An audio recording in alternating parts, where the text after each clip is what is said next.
started in the wrap up. I'm gonna give a quick talk, relatively quick talk, on the limitations of machine learning tools.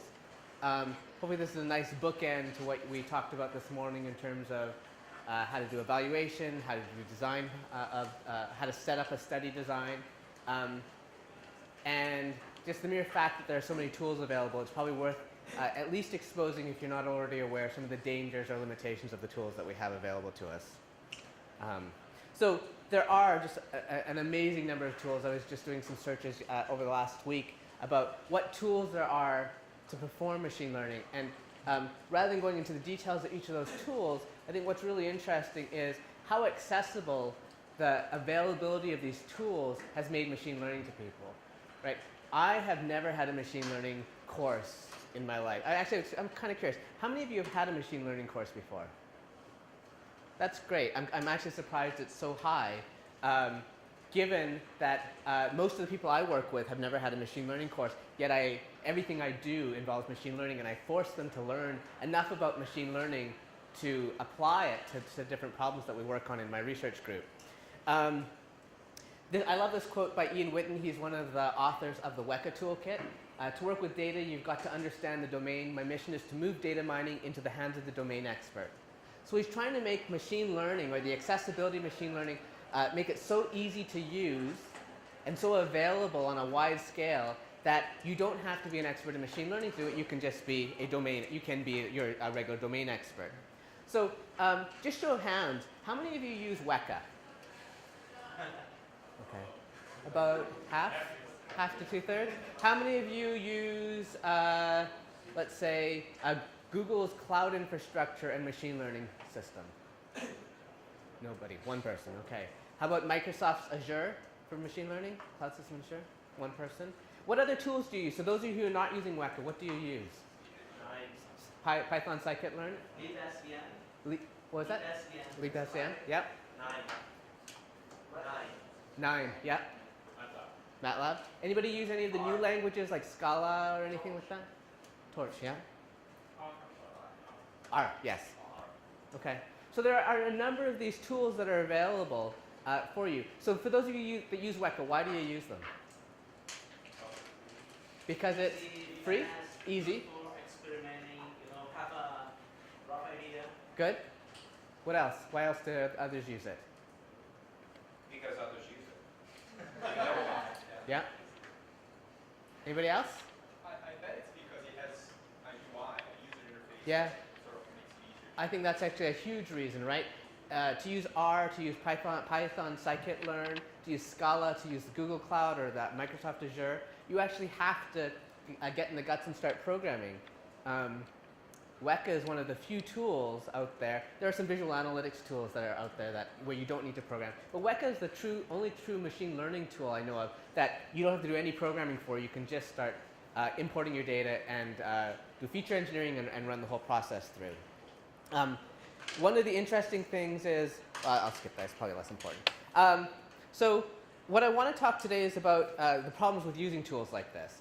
And Thomas talked a little bit about it this morning, talking about, both when you have good results and when you have poor results from using these tools, how do you know whether you have anything at all? So there was the running theme or running joke this morning about having 100% accuracy in your results means you're never going to get a paper published because nobody will believe your results, right? We're all striving for as high an accuracy as possible, but if they're too good, it makes you question it, right? So how do you know they're good? So one of the ways we test if something's good is we run it on another data set. So we see how well our technique generalizes to either a withheld part of the data set or a new data set. But most of the tools we use sort of leave that experimentation up to us. It's our responsibility to do that, whereas the tools themselves could actually enforce that or at least make suggestions of, hey, I see you're importing a large data set. Do you want me to keep any piece of this aside? What if the tools we use actually structured the interaction with them? Especially when you're thinking of using the non-programming version of Weka, where you're just using the GUI. How do you even think about being able to improve or optimize your results? Right? Whether you're getting poor results, you need to improve and optimize, or whether you're getting good results, you need to improve and optimize. You have the same problem that right now our best technique is, well, let me try a slightly different set of features. Let me try a slightly different modeling approach, right? So you're trying different things, but you may not have the intuition or need to understand what's going on there. And that's because for a lot of what we do, we treat machine learning as a black box. So in addition to these problems, I want to talk about two other problems with tools in general, but also apply them particularly to machine learning. So one is the tools that we use, we can't always express what we want to with those tools. And the other one is we can express it, but it's really hard. In the case of Weka, it may require additional programming. So as a brief aside, I just quickly want to talk about a linguist, an American linguist named Benjamin Whorf. He's somebody I talked a lot about in my class on beginning user interfaces. He was a linguist in the United States. He became famous and was very influential for his study of Native American languages. And he came up with this hypothesis, often called the Warfield Hypothesis or the Sapir-Whorf Hypothesis, that basically said that the language limits thought. So if I'm unable to express something I want to say, if I don't have the constructs to be able to say something, I can't even think it. That our thoughts are guided by the language that we have to construct our thoughts in. So he originally talked about it as from spoken language, but it's been applied a lot to programming languages and tools.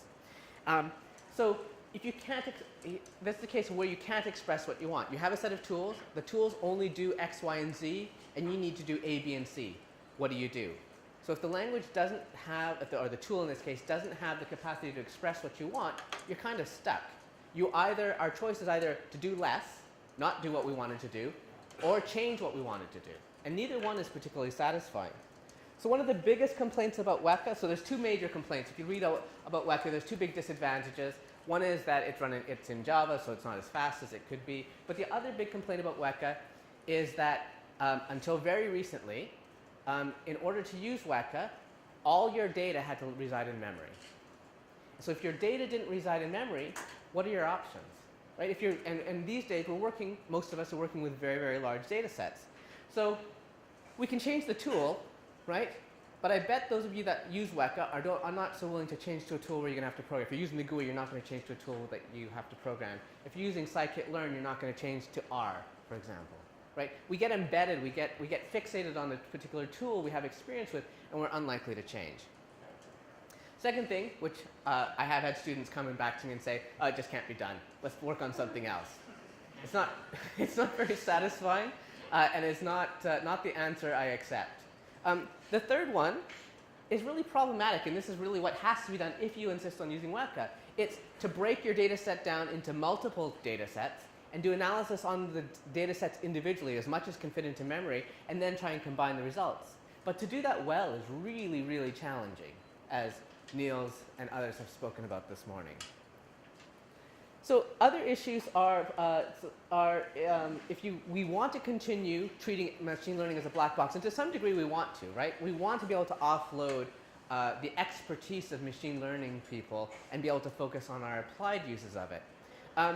But again, to sort of pick on Weka, Weka is great, but it's very hard to connect algorithms together. Let's say I want to run PCA to do some initial understanding of the most important features in my set, and I want to run hierarchical clustering over top of that so that I can understand the structure that PCA has produced. It's really hard to chain those two things together without doing manual programming. If you want to tune your algorithms, Weka doesn't really offers you very limited, depending on the modeling classifier, the model you pick. Weka doesn't really offer you a lot of opportunities to tune how they run. And if you just want to be creative in general, you have to resort to something else. So for those of you that use Weka, the GUI part of Weka, it really does limit the things that you can do in it. Here's another quote by Anind that I really like. In some research papers, researchers using Weka have come to some flaky conclusions in a way that it really isn't contributing in any way to science. This is basically him saying people are misusing Weka because they don't understand enough about machine learning to use it appropriately. And I worry that a lot of our field, I don't mean it just the Ubicomp field, but a lot of the larger field of applied machine learning with such tools are making a lot of dubious conclusions about the data sets that they have. All right. Other issues, again, on Weka, not everything's available from the GUI we've already talked about.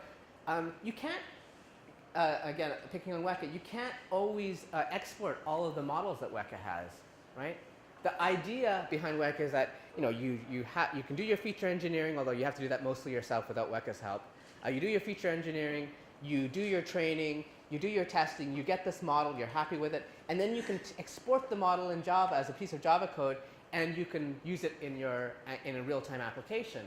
But for a number of the models that they have, you can't use it. So that means it's unlikely that if you were going to build something that's sort of production level, you would shy away from using a random forest or a random tree model. But there's times when those models are actually the best choice. So again, here's a case where the tool, the language, is constricting the choices that we make in not a good way. There's other things that it doesn't do, particularly because in Ubicomp, as was said this morning, a lot of what we deal with is time series data. Again, until recently, there was no plugin for Weka that dealt with sequence modeling, right? So if I can't extract sequences or patterns across time series data, what can I do with time series data? There's very little unless it's sort of categorical data. So again, here are some additional limitations that we have to deal with. The second problem is stuff that's hard to express. So it may be that Weka or R or scikit-learn, it's possible to express different things you want to do, but it's just really hard to do it because they weren't engineered to support that.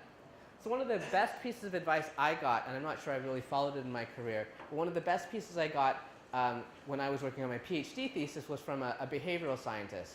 And she said, Anind, all of you that work in software engineering and toolkit building in Ubicomp are doing great things, but the thing that you're missing is you're making it possible for me to build good things, build interesting things, but you're not telling me how to build them. And I said, well, we write papers on how to build them. She said, yes, that's fine, but the tools should be telling me how to use them, right? The tools should enforce good practice. None of the tools we have today in machine learning enforce good practice. In fact, I would argue that they enforce bad practice because in this attempt to get really highly accurate results, we don't think about, and I'll go through a couple examples, we don't think about the mistakes we're making along the way because we have the singular goal of increasing our accuracy or reducing false positives, false negatives. So we need to produce a set of tools that make it easier to do the right thing and sort of penalize us and make it harder to do the wrong thing rather than the other way around.